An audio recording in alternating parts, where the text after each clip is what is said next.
Angie from Canterbury Trails Farm. Today I'm going to show you how to make a hair scrunchie out of fabric and elastic. The first thing you want to do is cut a long piece of fabric, and mine is in two sections, so I'm going to have to sew them together to make a longer rectangle. You want it to be about 22 inches long and about 4 inches wide.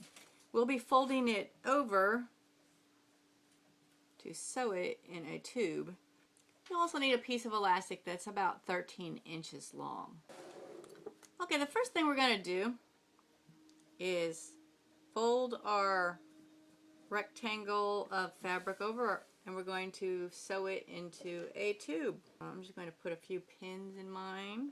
Since no one's looking at the inside of the tube, you're sewing for strength rather than what it looks like. So this is an easy project for a kid, or preteen, teenager, anybody that's sewing.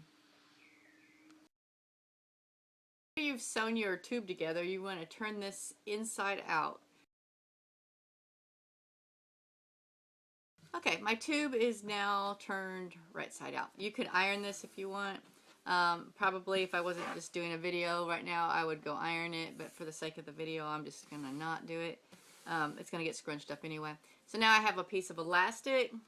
So hook one end into a safety pin. So I'm just going to do a few stitches on my piece of elastic. I'm just going to pick a random end in there. And the reason why you want the safety pin is because it makes it easier to find it and pull it through.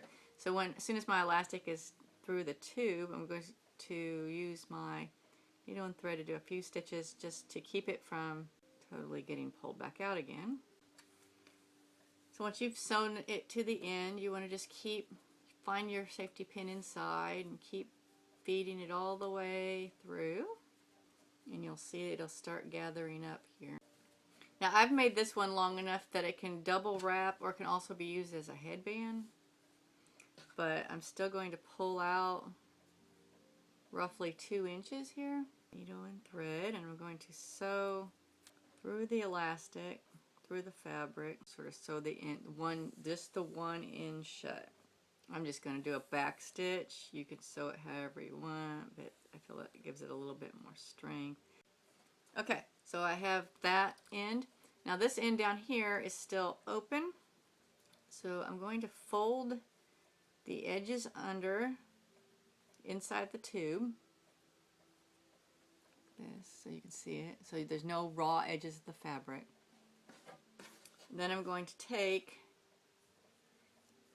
the edge with the elastic, sort of going to cram that down in there. The reason why I'm not cutting the elastic off is because in the event that the fabric were to rip or whatever, you could reach in there and you could tie that elastic together if you needed to. There we go. So now this part is going to show. So this part I want to take a little bit more care in sewing together. Flip over on this side, on the underside. You want to keep in mind that this will be twisting and wrapping and getting pulled. So you want to make sure you really sew it pretty strong here. Okay, and I'm going to make sure my stitches are locked there. Go to the end, and so you can sort of disperse your fabric there, and there you just made a fabric tube. You put a piece of elastic in it.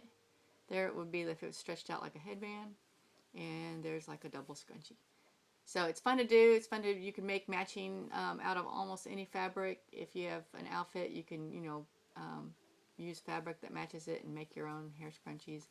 And they're an easy project for a beginning seamstress or a kid to make. This has been Angie from Canterbury Trails Farm. Thanks. Bye.